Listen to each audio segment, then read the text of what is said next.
And welcome back to New to Hill Country. We're here today with Robb Wolf, and Robb Wolf's going to talk to us about all the things going on with him. Before we get into that, we'll just quick shout out to our sponsors, SBG Texas, Martial Arts and Yoga School. You know, we are the premier location for training in martial arts and yoga here in the New Braunfels area. If you are interested in getting involved in martial arts, but have always been a little intimidated and you're always wanted some sort of safe entry, we're the place to start. You know, a lot of places are going to throw you in with the wolves and make you try to survive with a bunch of lions and tigers right away, which is, you know, that could suit certain people, but we like to give people a nice on-ramp where they actually learn a lot of the basic moves before they ever have to start putting it to any kind of test. A good evidence of that is that we see an increase in the number of female members joining the gym and right. training, and it's been a wonderful thing to see as a woman. Just yesterday, Addie was just rolling a big guy and with a perfect jiu-jitsu technique. That was such a great thing to see. So Yeah, and I'd add lots of old codgers like me too. So when you look at a martial arts school, if it's well run, you should see kids, women, old folks. Should be a spectrum. If it looks like it's all a bunch of guys getting ready to go compete in the UFC or an Oklahoma wrestling tournament, probably some great people, but might not be the perfect fit for you. Right. That's the absolute truth of it. And our other sponsor is Element. And actually Robb is here today. So we have the person. Yeah, we have the person to talk about it because Robb is the person that put me on to Element.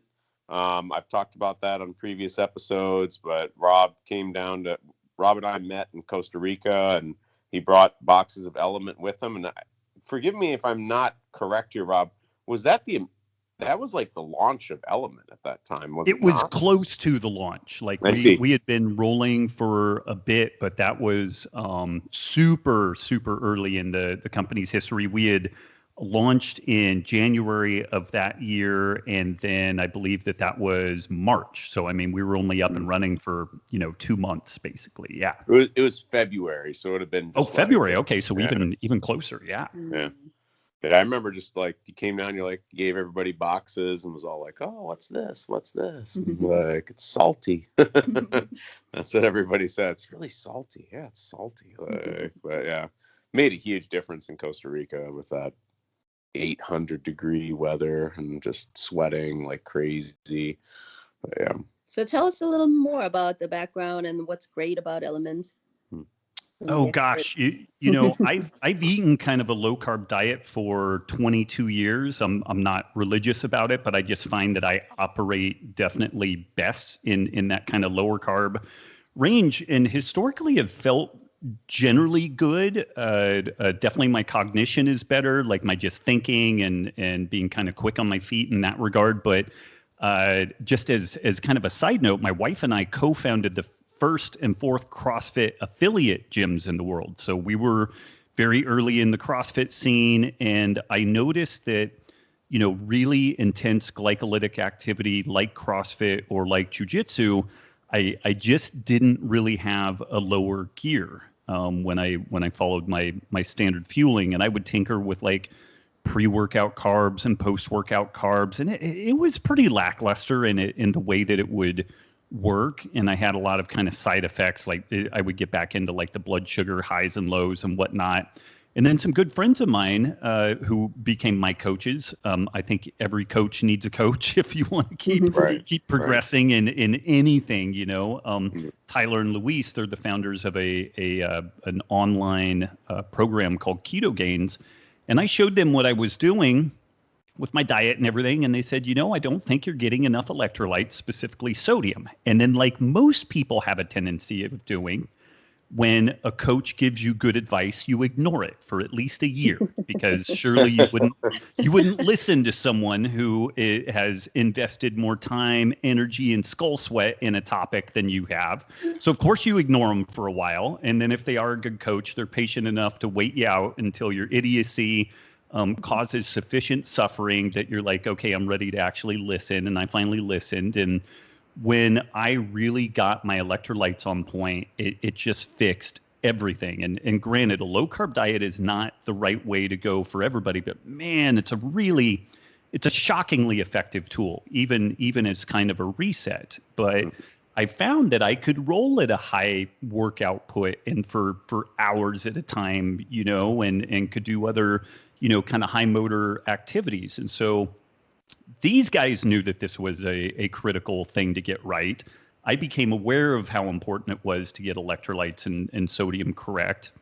And it through kind of an interesting chain of events, we decided to found this element, company that is this electrolyte company. And truth be told, we weren't sure if this notion of a high sodium electrolyte would stick. And so the first couple of flavors that we launched, if it tanked as an electrolyte company, we wanted to be able to rebrand it as a margarita drink base. And so that's kind of the very 30,000-foot level of it. But, it was cool in that we really identified a need and built a product around a specific need. I've launched and done a lot of stuff thinking that people may need it and have had varying degrees of success. But if you can really identify a legitimate pain point that people have and then have a solution for it, it goes a long ways towards helping to guarantee some success on that. Oh, totally. No, I know. Yeah, I recommend it to people almost constantly. And all the new people coming in. Yeah, so all the new people coming to the gym, and just even people that don't come in the gym. It's just kind of like, I don't know. I always like, do you have like a lot of brain fog like throughout the day? It's like, yeah, I do. And it's like, give this a try. And because I'm always amazed. Like, even I consume a fair amount, but I'll have days I do a fair amount too. So it's like, I have days where I'm like, man, I feel kind of down, and I'm like, and I can't account for it exactly. And I'd be like, maybe just pop another element here. And it's like, zip, zip, zip. And I'm like, back to like, engines full. And it's like, man, that was ridiculously effective. Like, I can't even, that just it almost feels like cheating or something. Like, compared to, I don't know, I think, someone was saying this to me recently. It's like, when you have those kinds of changes like that, often it's hard to, what's the word I'm looking for? You just get used to the normal. Like, there's just like the normalness of like, brain fog is what is normal for like most of the day. And then you change it and you're like, oh, I didn't actually have to have that feeling all the time. Like, wow, like, huh. I mean, there's been a number, you and I have talked about stuff like that a lot, there's so many different things like that for me, where it's just kind of like, when I talk to people too about like meditation or something, that's where it usually comes up. It's like, well, I feel fine. And I'm like, I know you do. Would it be awesome to feel great? Like, that would, like, you could be living in a world of VHS, or you could be living in a world of Blu-ray. Which one do you want to be in? It's like, VHS ain't bad. I watched a lot of VHS growing up, but Blu-ray's just kind of better on an objective level. Absolutely. Yeah. And this is, most of the work I've done throughout my career has been kind of in this nutrition arena. And if there's anything that is as contentious as religion and politics, it's probably nutrition. Like, you could start a fight at a family gathering pretty quickly, bringing up some topic around nutrition pretty easily. But the soft sell, and I know you guys do this in the gym, is just, hey, why don't you try this for 30 days? Like, you can do anything for 30 days. And what's fascinating is if folks pull a lot of the refined carbs out, some people notice that they do better without gluten. Some people, it's not an issue, but oftentimes people have literally never had a day, to say nothing of a week, without these certain types of foods or the amounts of these types of foods. So they don't really know what a true normal is. And then when they experience that, then they can at least make an informed decision. They're like, it's okay. I still love my big gulps. And you're like, okay, fine. No harm, no foul, but a lot of people are kind of like, oh, okay, I'll switch to diet and I won't feel terrible all the time. It's like, okay, that's a win, yeah. Oh, that's crazy. Yeah. How did you get into kind of low carb paleo? Like, what was the kind of impetus for that for you? I kind of know some of that, but I think it's a great and interesting thing to talk about. So, Yeah, I mean, this is going back now, 1996, 1997. My training academically was in biochemistry, and I was looking at either an MD route or a PhD route, and was really kind of torn and conflicted on both of those, and had been doing some tinkering with my diet because I've always been interested in this stuff. I was a California state powerlifting champion a long time ago, literally a lifetime ago, but it had fiddled with a very low fat, high carb vegan diet. So no animal products, no dairy. And I know that that can work for some folks, but for me, it was a terrible fit. Like I developed a lot of different health problems. Maybe the most severe within that was ulcerative colitis. And I'm a reasonably muscular, like buck 65, buck 70. I got down to 125 pounds from malabsorption issues. You know, I mean, I was dying for all intents and purposes. Like I just was not absorbing nutrients. I had multiple nutrient deficiencies going on, and it was kind of a bit of an act of desperation that this idea of a low carb paleo ancestral type diet got on my radar. And I was facing either a bowel resection or some really gnarly immunosuppressant drugs. And I knew enough about medicine at that point that neither of those options were good over the long haul.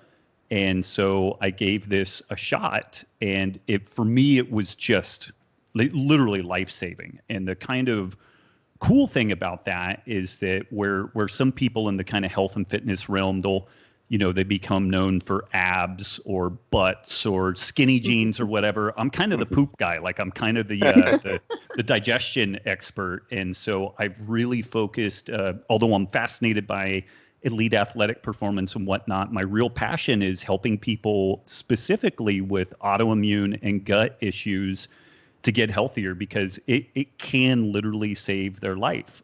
Both my mom and my wife's mother both died from complications from rheumatoid arthritis. And we have been able to help thousands of people with RA and multiple sclerosis and similar autoimmune diseases. And so again, although it's cool to work with like a real top of the food chain athlete, I've found mainly my role working with athletes is as a speed bump. I just mainly keep them from killing themselves with training.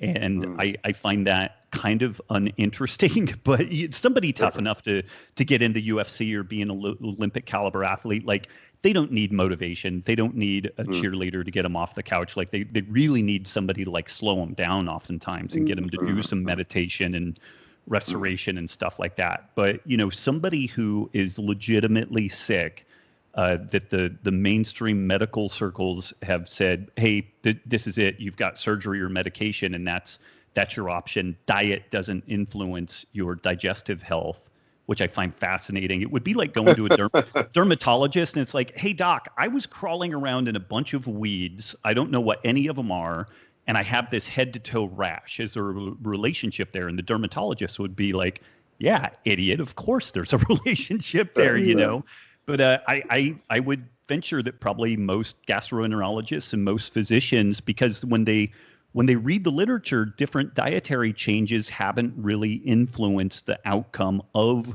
these chronic degenerative diseases. But I would go out on a limb and say it's because they haven't really done sufficient dietary change. They're kind of rearranging deck chairs on the Titanic. So yeah, I know that's kind of a long, wandery answer, but it was a health crisis that really got me going in this direction. And then I have really enjoyed focusing more on trying to find folks that really need some help and giving them another option outside of just kind of the mainstream answer, which is surgery and medication, which those things can absolutely be appropriate in some circumstances. But we have a lot more headroom out there if we had smart nutrition and lifestyle changes. And slowly that information's getting out there. Sure. I mean, I beat this horse before, but like, Just you look at the standard American diet, and if you have a passport and you've spent a little time outside of the U.S., just it's always striking the moment you come back. Just everything gets bigger. I don't know if you remember Super Mario Brothers 3 World 4, where everything's just bigger. Like the turtles are just bigger. Everything's just bigger. Like it's true of like streets and cars in general and stuff, but just the people are just bigger. Like, and it's very so pronounced. And just clearly diet is the key there. I mean, to me, like it's just such an obvious kind of. I lived in Europe for like about half a year, and I mean, this is kind of my own weak point or whatever. But I'm from Iowa originally, and I just kind of thought white people are fat. Like that's just sort of what I thought. You grew up in Iowa; it's mostly white people. You go to Europe, and it's still predominantly white people, but they're suddenly not nearly as fat. Like they're all kind of skinny, relative to Iowa at least, and. You go to sit down at a table and the meal is just considerably smaller. Like it's just, and it's still good and you feel satiated and you walk away and it was like, that was a good meal. But like the American in me would look at meals and it was like, oh my God, this is so fatty or something. But it was so small. I was like, I won't get full. Right. But I would be full, like no problem. Like with just like a brick-sized lasagna, I was fine instead of like a 3 brick-sized lasagna at like Olive Garden or something. I was actually more satisfied, and it had like all the cheese and the butter and all that kind of stuff on it. But I just remember coming back to the States and the plate size would just shock me by itself. Like would just be like, oh my God, like I can't believe you gave me so much food, sort of. And I don't know. America needs to have some major course correct on that at some point. Yeah. Oh yeah. No, you go for it. Well, I was going to ask you a question because we were kind of talking about this on social media a little bit recently, but what would you do? Like, and I know you lean towards kind of non-government intervention solutions for almost anything, but if you were in a position of authority, what would you do on a large scale intervention? Like, you know what I mean? Like you had some national intervention ability. What would you do? Like, I'm just kind of curious. Yeah. So and some of this will anger some people. The other will anger everybody else. So as usual, I will manage to anger everybody with this answer. But at the beginning, I would gut farm subsidies, like subsidizing our food system. I really nervous about the moral hazard involved with that. And when you really, I just wrote a book with my good friend Diana Rogers called Sacred Cow, and we look at the environmental, ethical, and health considerations of a meat-inclusive food system, and we really get in and talk a lot about the subsidies that have led to basically propping up the junk food industry. Like we didn't have a junk food industry before farm subsidies became a thing. So I think that's just a beginning place. Like I'm actually nervous about taxing things on the back end because you could make a case that taxing, say, like sodas would be a good idea, but then many people feel like meat and butter are bad things, and I don't actually agree with that. And I think that it could be a really slippery slope. So instead of looking at taxing things punitively on the back end, I would gut the subsidy system, and then I would take our current medical system, the American Medical Association, I believe is a monopoly, and I think it would be easy to make the case that it's a monopoly.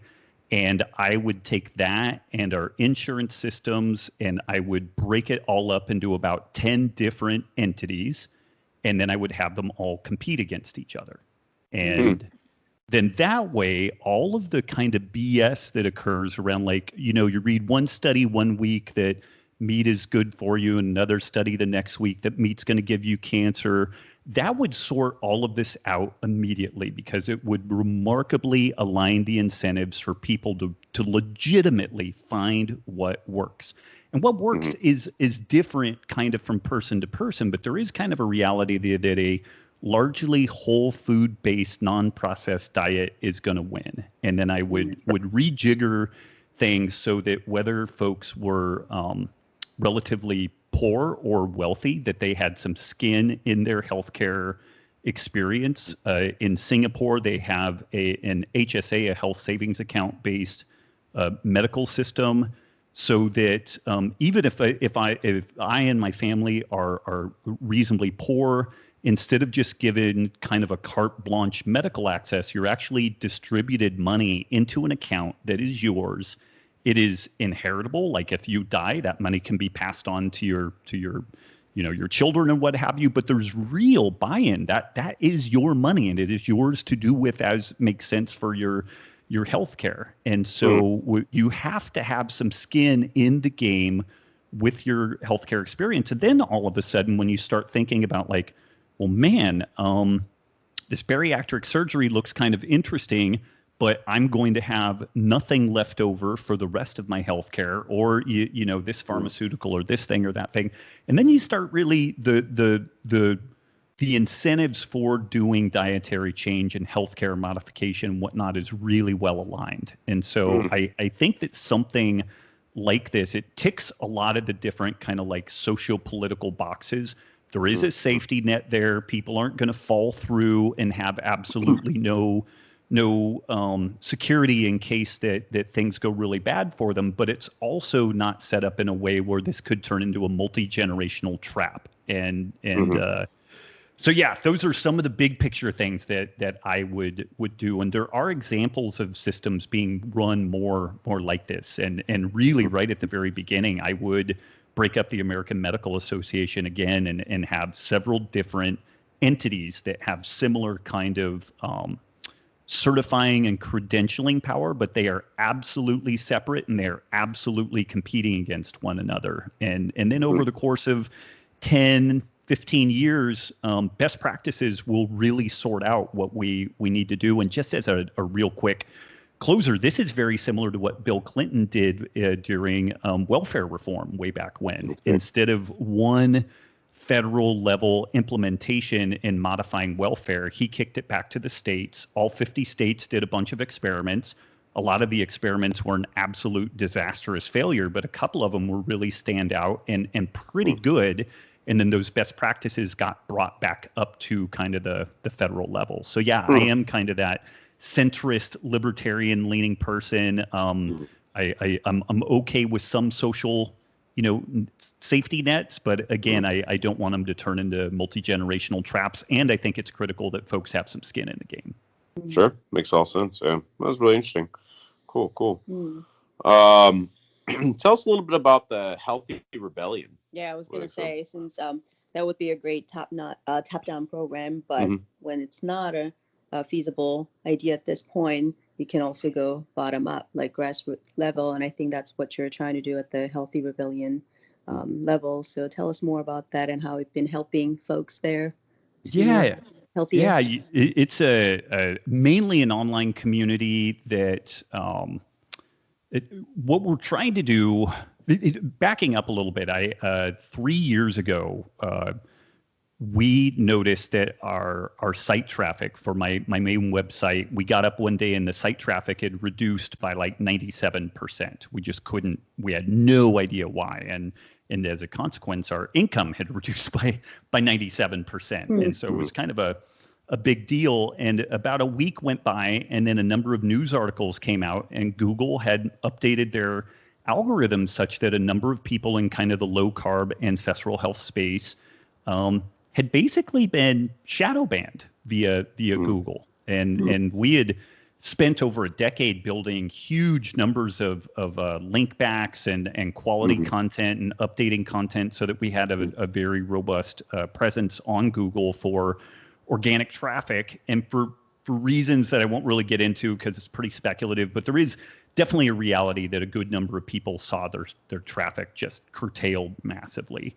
And again, this was 3 years ago. And so that was a big wake up call for us that all of our routes towards reaching people, whether it was Facebook or different social media platforms or the organic reach on, via Google, some big entities that clearly didn't like what we had to say were taking a pretty good notice of us. And we were kind of like, is this it? Do we do we sell everything and go farm coconuts, or what do we do at this point? And this was also pretty early in the beginnings of cancel culture, which I think has just accelerated and gotten on steroids in the intervening time. But there were a variety of things that goosed me in the direction of having a place that was similar to Facebook and kind of an old style bulletin board web forum kind of interface where we could share experiences.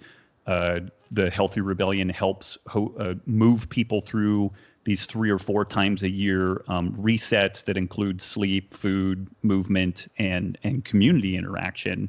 And it's been really successful. Like we've had phenomenal buy-in, and I think the timing of COVID is interesting. Like it kind of accelerated both the need for some type of community, some type of contact, but it largely needs to be remote. And then also the kind of insanity that seems to typify social media has also accelerated. So people have been kind of leaving social media in the droves. And so the goal of the Healthy Rebellion is to help move 1 million people out of the sick care system. And we have kind of a 3-tiered piece to that. The first thing is that we help people understand what their metabolic health is. And we work with an outfit called Precision Health Reports to establish what their metabolic health is with some advanced testing. It's actually very inexpensive, but very sophisticated. Hopefully people are metabolically healthy, and then we move on to the other stuff. But if they are not, then we construct a plan to help move them through things. And then we do encourage people to find some sort of a functional medicine practitioner. If you get hit by a bus or get shot, then I think our standard medical scene is very good for that stuff. If you have any type of chronic degenerative disease, I think that it's pretty poor in being able to help manage that stuff. And so we encourage kind of more of a functional medicine approach to address root cause.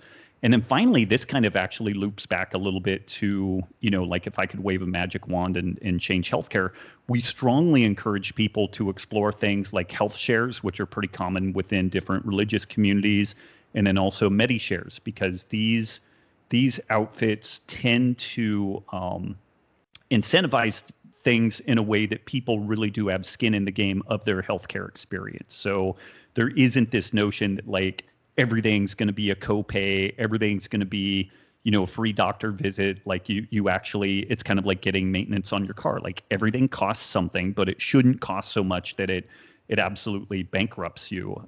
In the 1940s, Americans spent 20% of their income on food and 10% of their income on healthcare. Today, we spend 10% of our income on food and 20% of our income on healthcare. Oh, wow. And so the net hasn't really changed, but clearly the outcome has. And I think that we need to accept that we need to spend more on food to be able to spend less on healthcare. And so that is kind of the big picture goal of the Healthy Rebellion. Awesome. Yeah, I'm a member of the Healthy Rebellion, so I enjoy it quite a bit. I mean, I think one of the things I enjoy most about it is just I don't know, the politeness of it all. I mean, like, I'm sure that I haven't read every single exchange on Healthy Rebellion, so I'm sure someone has gotten a little snarky at some point, but like just relative to like going on Instagram or going on Facebook or something, like it just feels people are basically aligned in a certain direction. But beyond that, I do see disagreements on things, but like just a trend towards like being respectful and just kind of like, I don't know. The exchanges are always so amicable and just kind of with the best interest of pursuing a topic and understanding that topic better rather than like, I don't know. When I go on Facebook or Instagram, which I try to avoid, I can't avoid it as a business owner, but like just some of those comments, it's like very argumentative and confrontational. Yes, it's confrontational, and sometimes I'm like, why do you want confrontation in your life? Kind of like there's times where I read a comment, I think like, but why? Like, why do you even bother with that? I don't even understand. Like, if Facebook and Instagram required $1 a year as a membership, it would dramatically transformed. Sure. The civility, you know, just that degree of skin in the game would cause so many people to be like, oh, I'm out, you know, because they're so not invested. And that, Kaylee, I think that this kind of circles back to your point. This really is a grassroots effort, and the fact that the folks spend $20-$30 a month to be part of this community, they're invested in it, you know, and we do some moderating and curating, like, hey, we can be more kind there, but generally we don't need to. Like, we have some very frisky debates, but people lay out their case. It's I remember these old, like, black and white, like William F. Buckley. They're like smoking cigarettes and drinking coffee and having like a 3-hour long debate, and it's a lot more like that, you know, because the folks do have skin in the game, and they're invested not in the place, but also in each other. Even when they disagree with someone, they're still invested in them. Yeah, no, I've picked up some just marvelous health tips off of the Healthy Rebellion from various things that people share, all the different things that they're into. And I've picked up some great stuff. Like I've talked about on the podcast, on our podcast, we've talked about the sauna stuff, and I picked that up off Healthy Rebellion. I like red light therapy stuff too. I picked that up off Healthy Rebellion. And then just like a lot, like, I don't know, even just some great barbecue stuff. So for people that are looking for a non-sugar based barbecue rub and just little things like that, you know, because almost everybody I know locally in Texas, if I ask them for a good rub, it's like first ingredient brown sugar, like, or maybe salt, but like, it's like mostly sugar. And I'm like, I'm sure it's good, but not really what I'm trying to do. So. I also like the Healthy Rebellion radio shows that you and Nikki do. I listen to them whenever I have time, and I like how, you know, you take questions from people and then address those questions, and then some of the questions are really kind of, you know, relevant. Like, you've been wondering about that, but you don't know how to go about it. You can't really Google, because like Google is such a I don't know, such a vast ocean. You don't know which one to really trust. Whereas I think it's good to have some sort of a good, reliable source of information, and people can actually ask direct questions. So tell us a little more about that as well, just how that goes and how your experience has been with that. Yeah, you know, it's funny. And when my very first podcast was called The Paleo Solution, and that had a 10-year run. I think in total we had like 32 million downloads on it. Like, it was a very successful podcast. It was really good. And it was mainly a Q&A format. And folks really enjoyed it. And then the funny thing with that is that even though I tended to answer very similar questions, like we would try to get breadth and depth on things, but there's just commonalities that pop up. Like you guys teaching jiu-jitsu, you just see the same mistakes, the same topics kind of pop up, you know, again and again, but it's different for each person. Even though you've said it 1,000 to 1,000 other people, the new person in front of you is brand new to it. And this was actually something I did not appreciate. And I figured, people have got to be bored of this. And I actually shifted the show format to an interview-based deal where I would interview authors and different folks. And that was good. And I think a little mix of that isn't bad. But I never asked my listeners, is this a direction you guys would like to go? And in fact, I ended up losing a good number of people because it just wasn't as interesting. It wasn't germane to the topics that they were interested in.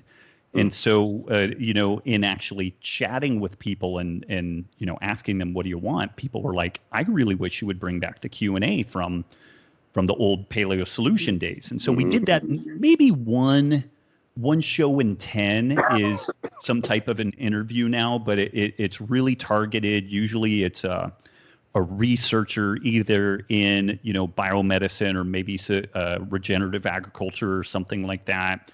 But it's mainly this Q&A format. And it's interesting because even if folks have heard a question previously, like if someone who is asking the question is more like you, they have more similar life experiences.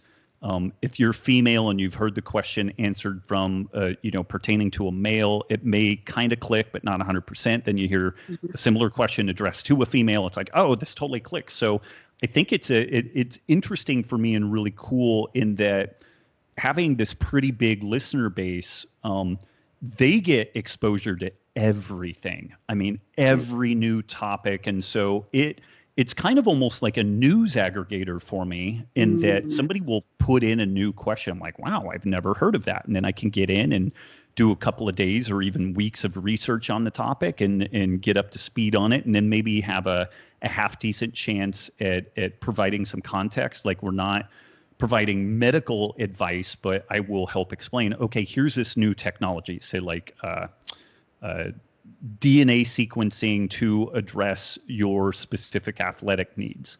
I think there's some interesting promise there, but I think also the claims that a lot of people make are really overblown. Like, the science just isn't there yet. And so being able to put some things in context around that, it helps people make decisions about how they allocate their time and resources. So it's cool in that it's a conversation legitimately with people.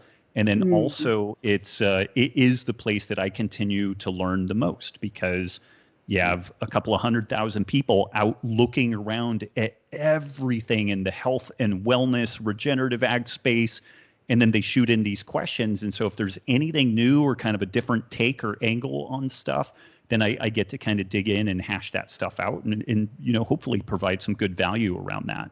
Nice. Yeah, I've been really enjoying listening to those episodes, and I got a lot of information. But like you said, I find it most helpful when I find the questioner very close to me or similar to me, and I find that question really relevant to me, and then really it does stay with me, the answers that you and Nikki give out. So I'm shooting out a parallel to jiu-jitsu there. I mean, this is kind of very apropos of what I was talking about with the students last night. Just a lot of techniques, just even for you and I, you know what I mean? It's like, oh, I know how to do an Americana, for example. It's like, or I know how to do an arm bar, but it's like, and you do, and you maybe even heard those details before, but they don't always stick, and you see it again, you're like, oh, that's where that knee goes, or like, there's like actually a tremendous amount of moving parts, I think, in a lot of questions, or, and so like, yeah, I feel like I'm always still, I just feel like, I don't know, I find it weird in the realm of jiu-jitsu when people are like, I already know how to do an arm bar. I'm like, because I know how to do an arm bar, I know that there are like 100 moving parts that I could be infinitely ratcheting to a tighter level. Right. So I keep wanting to learn it again and again and again. Not like, I mean, yeah, I've finished people with an arm bar, but like, it's not, that doesn't mean it can't be better and better and better. I mean, that's kind of the whole SBG ideology for, fundamentals and stuff, but yeah. What's on the horizon for you? What's kind of new? What do I not know about? And like, what should people know about? Well, you guys do know a little bit about this. As much as we love the hill country, and we moved here coming up on 2 years ago and managed to rope you guys into moving here.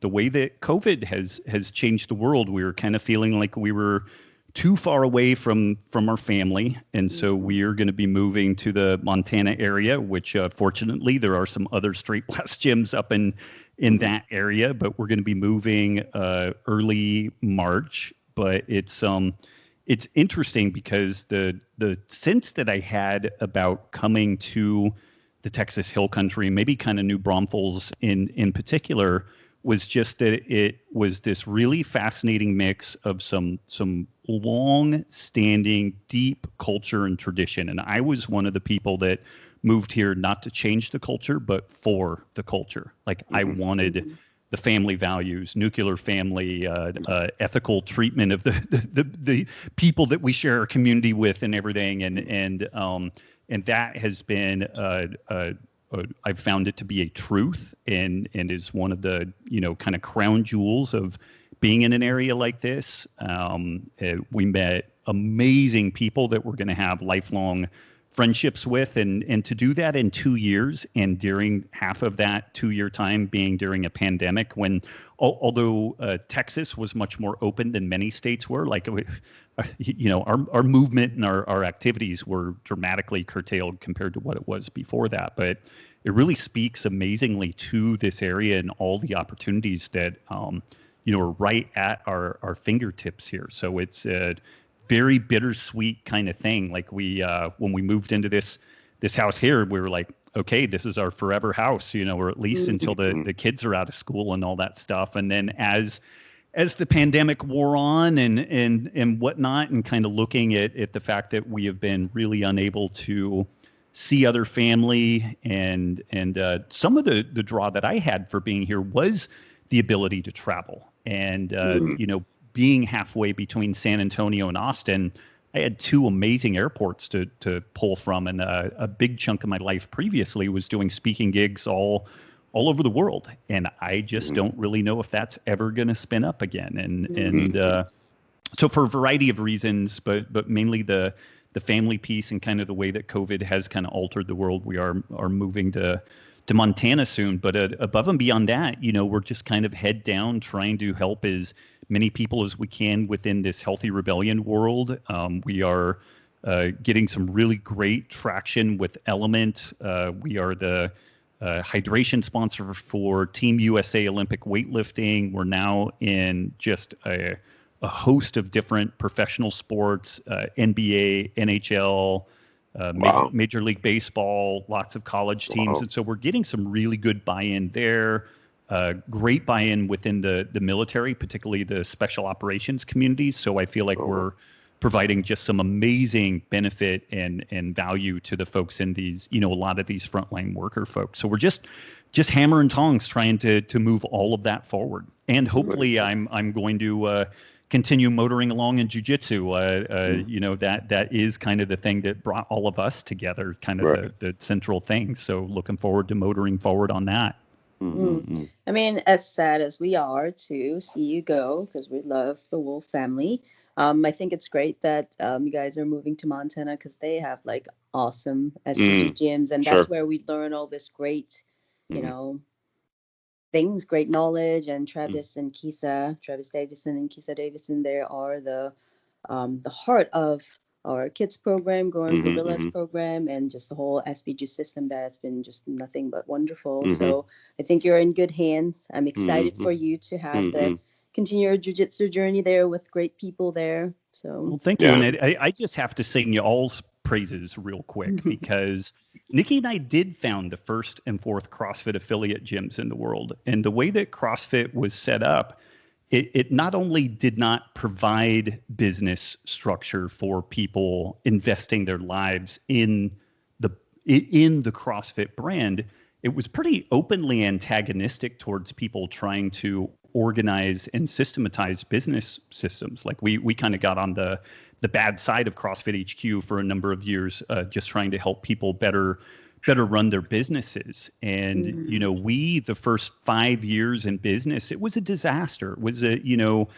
we exposed people to too much volume, too much intensity. We had huge attrition, and people just kind of blow that stuff off. But even if you're in a rather large community, there are only so many people that are going to do what you have to offer. And if you break or drive away the vast majority of those people, at some point you have a completely non-viable business. And to y'all's props, like you went up and studied with Travis and Kisa, and to infinite gratitude to those guys for sitting down and really systematizing a business that Brazilian Jiu-Jitsu is the most complex combat sport on the planet.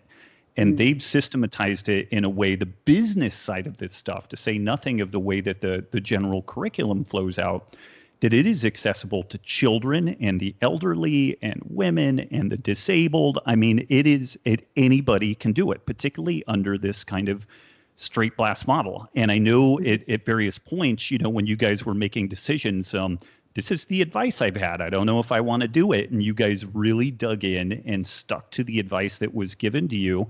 And you guys have done great. Like for a year, coming up a year, year and a half, being open. And again, almost the whole amount of that time being in a pandemic, you've done amazingly well in it. I think it speaks just volumes both to both of you, but also just this overarching like straight blast gym methodology and philosophy, and that goes all the way from teaching children how to effectively do jujitsu, but then punches into the business system side. Yeah, we appreciate that. Yeah, but it's been really great. I don't think we could have really done what we have done so far without the system, the help of all the people at SBG, Travis and Kisa and Andy, and of course Rob too. Been really instrumental in our good start, and success overall. So we appreciate that. Yeah, you guys have been there for us right from the very beginning, and everything from the moment we arrived in Texas. You guys received us with open arms when we didn't have anybody here. We had very selfish reasons. We needed people to do jujitsu with. But yeah, anyways, it's been great having you on the show. Actually, one last question. This is that Brett Dillon gave us this great question, but is there any question that we should have asked you before we let you go? Yeah. No, because I'm really trying not to become the victim of cancel culture. So no, we probably did pretty good. Sure. No, I understand that. Okay. Well, it's been great having you on the show, Rob. And, I'm sure you'll be a bit of a winter Texan over the years. It's already in the planning. We're looking at the fact that it's minus 14 degrees in Kalispell right now. And we're like, this will be a good part of the year to come back down and visit friends in New Braunfels. Yeah. Sure. And we'll be there too, for sure. We have a lot of great friends and, people there in Montana. I'm sure we'll regularly visit there. So we'll see you guys there too. I look forward to eventually being a summer Montanan. Oh, yeah. But, having you winter Texans. Yep. Well, take care, Rob. Good luck with all your endeavors. You too. Thank you, guys.